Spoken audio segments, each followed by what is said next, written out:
It feels like every day I read a new article about a man committing a heinous crime, typically against a woman or child because they can't pick on somebody their own size or they feel they have the right to steal somebody else's precious time on this earth. Yes, it's not all men. We aren't so dense that we don't realize that, but it's so many men that we have a new horrific article every day.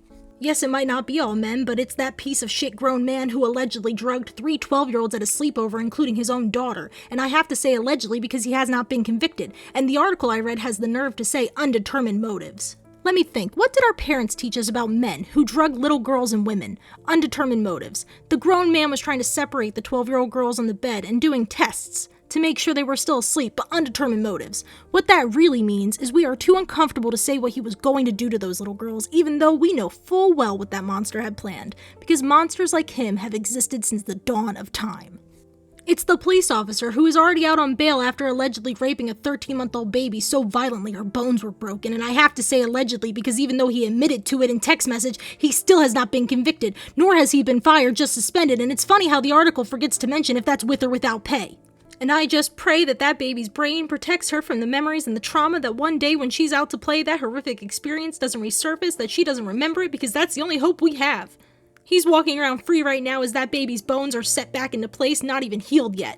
And if you think I'm being dramatic with this mindset, a retired Air Force general was arrested as I write this for the continuous sexual abuse of a child under the age of 14.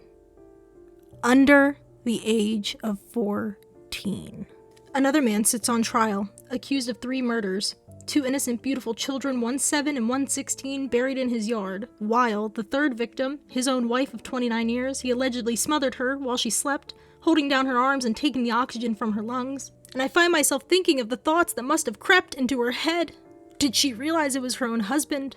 Did she think about all the sacrifices she had made for him, all the meals she lovingly prepared?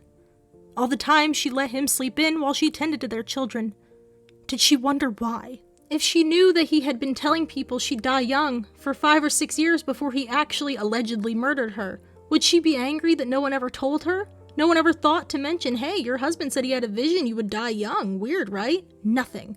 And maybe if someone would have said something, maybe the night of October 18th, 2019 would have been the end date of Tammy's life.